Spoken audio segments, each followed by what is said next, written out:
What's up guys, and welcome back to my channel. My name is Beth Moore, and in today's video I'm going to be talking all about how I monetized my YouTube channel in just 2 months. This is a little bit of a different type of video for me today, but I know that there's so many people that are thinking of starting YouTube channels right now with everything that's going on in the world, and I was in the exact same boat a couple months ago, and so I found myself watching videos like this all the time, looking for any tips or tricks or advice that I could get from people that had gone on the journey for themselves. And so I hope that this video can be helpful for you, whether you're looking to start a channel of your own or for your business. And if I do say something here today that is helpful or encouraging, make sure that you give it a thumbs up before you head out today. But I would also love for you to subscribe to my channel for more content like this.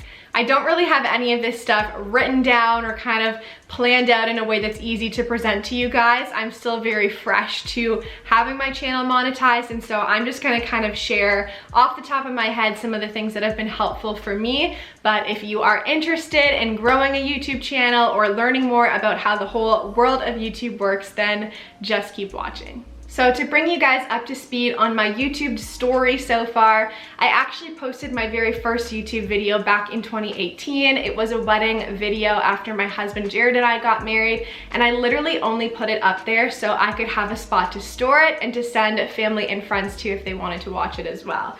At that point in time, I had started thinking about a YouTube channel and what it could look like. I actually purchased a lot of the YouTube gear that I have today to go on our honeymoon to Thailand, and I vlogged the entire experience there and never shared any of the footage because I was too embarrassed to start a YouTube channel. I kept telling myself all of these things of, there are so many YouTubers out there already. There's nothing more that you can provide in terms of informational or educational or inspirational content. It's too saturated. And so I just kept shutting myself down from actually going and taking this step to do that thing that I really wanted to do. And you know, I'm still kicking myself to this day for not just actually saying, you know what, I can do this, and starting the channel. But fast forward to a couple of years later, I still hadn't started the YouTube channel, but of course the pandemic hit in 2020, and in March so many people were talking about how this was such a perfect time to learn a new hobby, learn a new skill, actually invest in some of those things that maybe you've thought about doing but have never tried before. And I, again, just kept going back to that narrative of like, well, now everyone's gonna start a YouTube channel, so the timing of this is actually worse because it's gonna be even more saturated. And so I just kept spinning my tires until November, when I finally sat down and I opened my agenda, which was empty because there were no things going on in 2020 anyway. And I wrote down that by the end of the month in November, I was gonna post my very first YouTube video. And that was kind of the kick in the pants that I needed to give myself to actually get this thing going. But on November 29th of 2020, I posted my very first YouTube video, and just a couple of months later, I got an email from YouTube saying, congratulations, you are now eligible to apply for our partner program to monetize your channel. And I have to say that I was shocked when I got that message so early. I did do quite a bit of research and strategizing behind the channel and all of those different kinds of things, but I didn't really believe that I could actually make that happen. I had actually set a goal for myself that I would just have YouTube be a hobby and something that I enjoyed for a couple of months, even years, before monetizing it. But the goal that I had in my head was, I want to monetize this channel before I go back to work from my mat leave in June 2022. And so I well surpassed that goal by accomplishing it in just a couple of months instead of years. But I want to share some of the journey with you guys, just be transparent and open, because I know that so many people are in that boat of saying, I want to do this, but I don't know how to get started, or I don't feel like I have anything to offer on YouTube.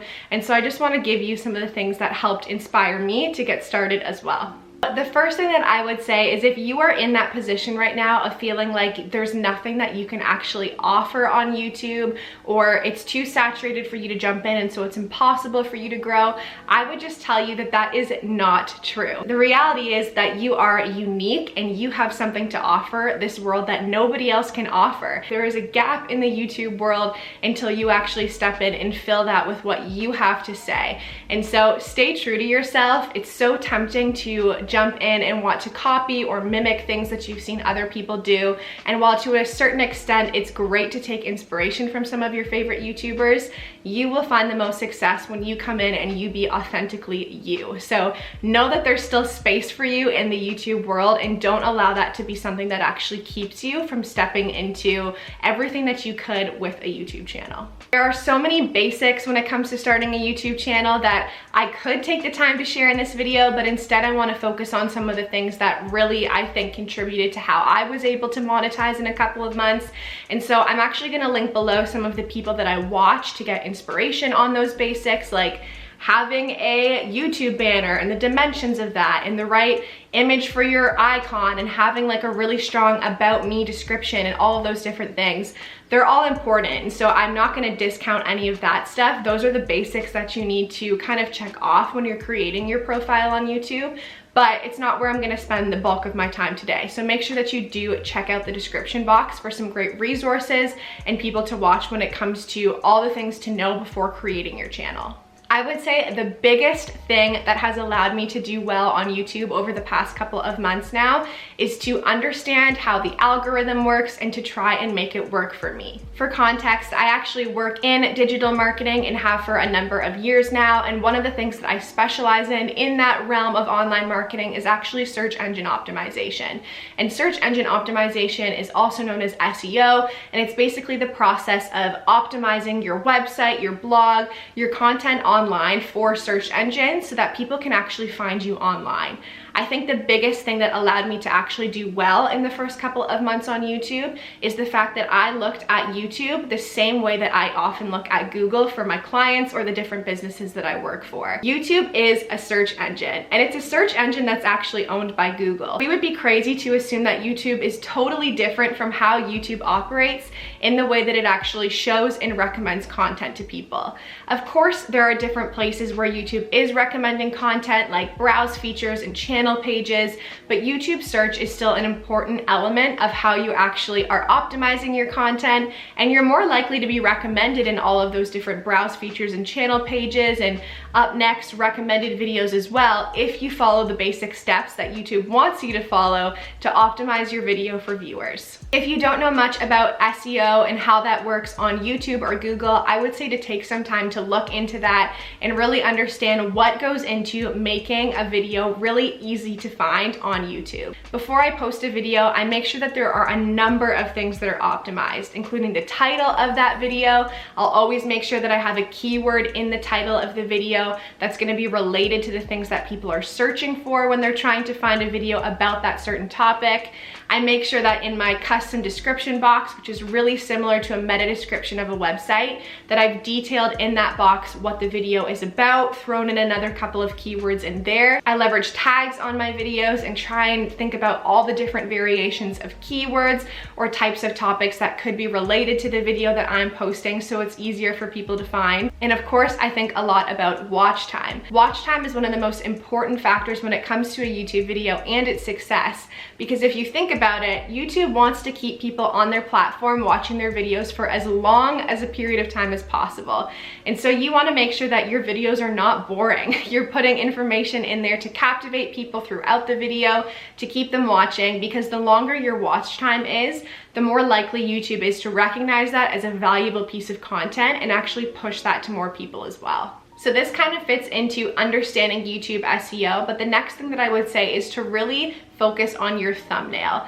You hear it all the time if you've watched videos on how to grow a YouTube channel, but the thumbnail is so important because it's one of the things that actually contributes to that analytic of your click-through rate. And your click-through rate is just the percentage of people and the average of people that actually see your video pop up on their YouTube feed and then click through it and decide to watch the video. When you're coming up with a thumbnail, you want to have something that's really engaging, but also something that is going to be relevant to what the video is about when you get there. We all hate clickbait. We all hate the types of articles that show us a title or a photo and then we click on the article and it has nothing to do with the thumbnail that's there.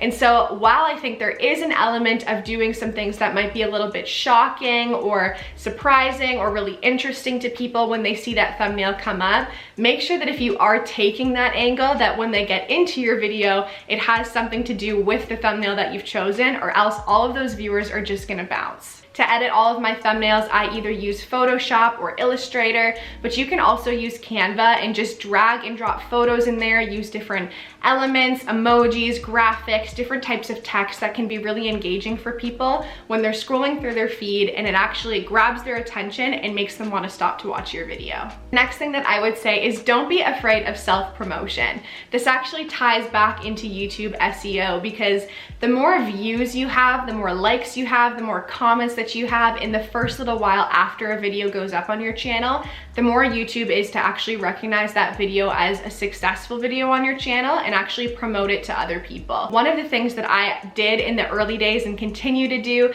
is encourage my friends and family through my social media channels like Instagram and Facebook to actually go and check out my videos as soon as they're uploaded, because those views right away, when people are actually watching through and liking and engaging and commenting, can really signal to YouTube that this is a great video. And so don't be afraid of actually pushing your stuff out there. And to do that, you have to be confident in what you're creating. It may take time to get there. I know, I understand. And I remember the fear and trembling the first time I posted my first YouTube video on Instagram or Facebook and told people to go watch it. I was terrified.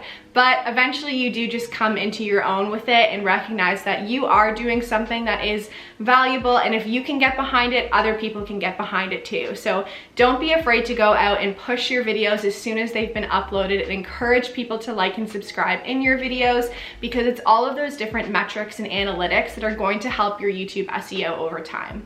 Once you've taken the time to understand YouTube SEO and you're getting into your YouTube analytics and paying attention to things like click-through rate and watch time and comments and how well your YouTube video is doing compared to your other videos after a certain amount of time post-upload, that's when you can really start to make decisions based on data.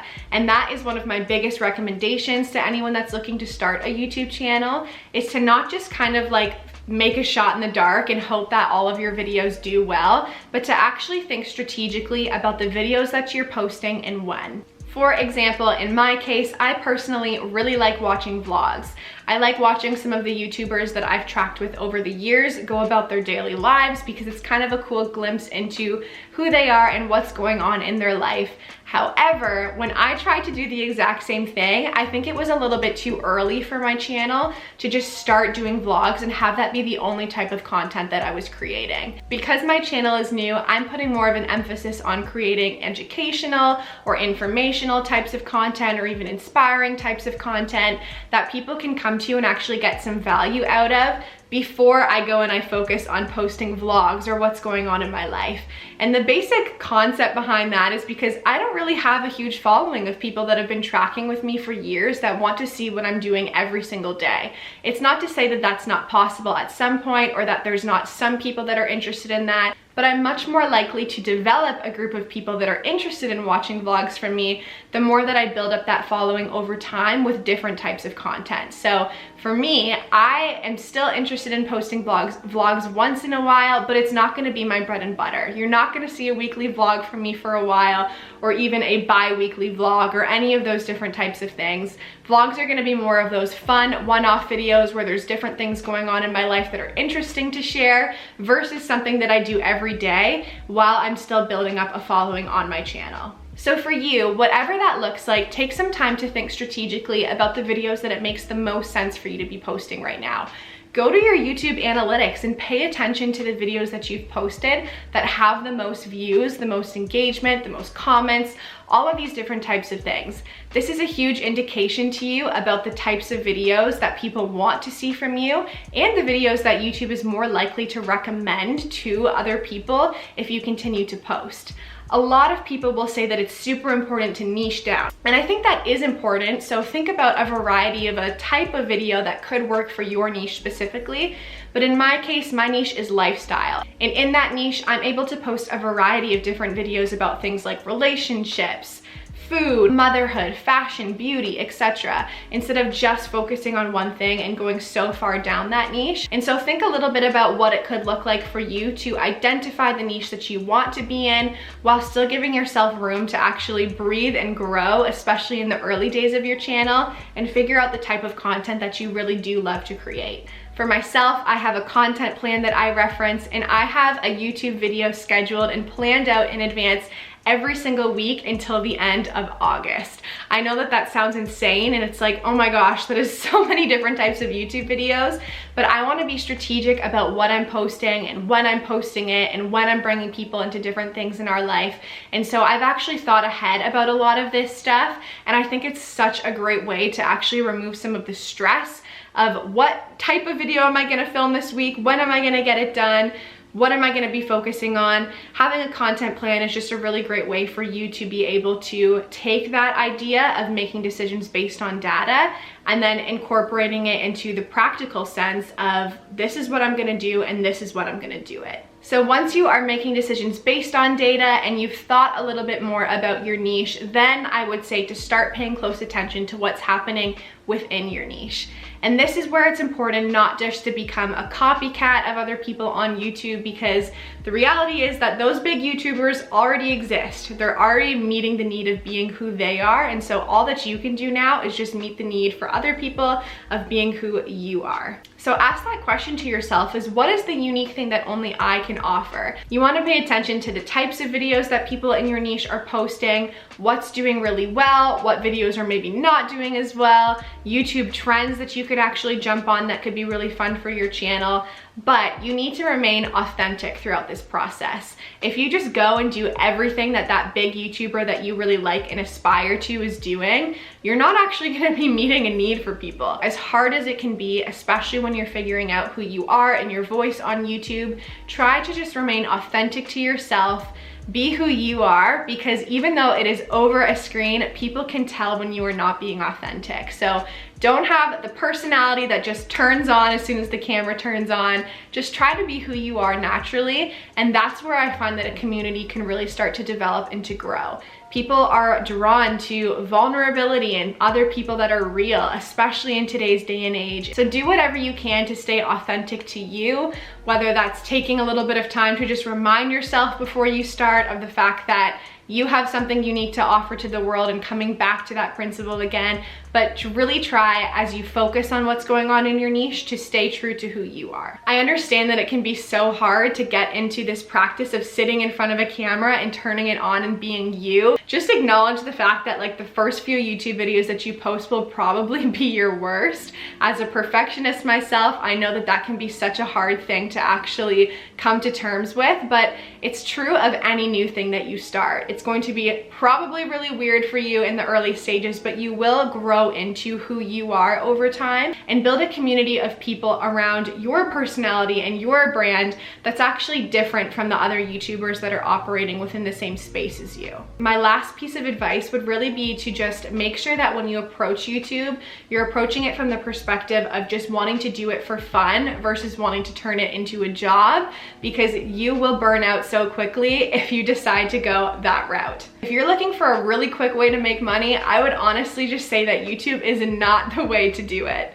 I spend probably anywhere from 4 to 6 hours a week on my YouTube channel between the content planning, filming the video, editing, posting, promoting that actual YouTube video, going in and checking my analytics, engaging with my subscribers and followers on Instagram. And so it is not a super quick way to make money, and the time that I am investing in that is not super reflective of what I'm getting paid for being on YouTube right now.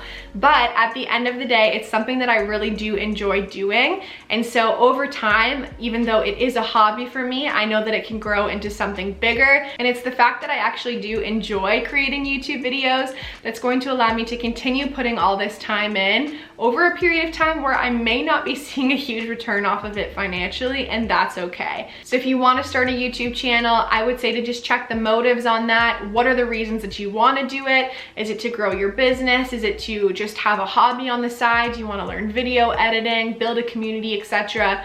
Have a really honest and pure intention behind it, instead of thinking like, oh, I know that there's YouTubers that make like millions of dollars a year, and so I want to get paid for making videos just like they do. That's not going to happen for you if you want to do it that way. And so come into it with pure intentions and really just spend the time on it as if it's just a hobby for you, and anything that kind of comes out of it, I would say, is the cherry on top of the pie, instead of the thing that we're actually going after every single time we post a video. The truth is that there will be some people that will invest the time into YouTube and find that it didn't really work for them, or it took a really long time to monetize, or they didn't actually see the analytics get to where they wanted them to be. And that is all okay if you've come in with this perspective of, this is just a hobby, I'm just gonna try it out and see where it goes. So if you can allow it to be just a fun thing for you on the side, I really do think that you can succeed with YouTube over time. In terms of equipment, you really don't need much to get started on YouTube, so don't let that kind of stop you from getting started as well. There are actually a lot of channels that honestly just use iPhones to create their content, and so if you want to just get started, start with your phone. Don't let equipment be a limiting factor for you. I've probably only invested a little bit less than $1,000 into my full camera gear, which right now is literally just like a memory card, a hard drive, a ring light, a tripod, and my camera. And I got all of that for less than $1,000. So it does not take very much to actually get started in terms of gear. And if you guys want to know what gear I use, I will link it down below if you're interested in checking that out. But if you do want to get started, just use an iPhone for now. And once you've actually seen a little bit of the proof of concept on your channel where people are watching, then that's when I would say maybe investigate a little bit more into what upgrading your gear could look like. But in terms of just getting started, start with what you have.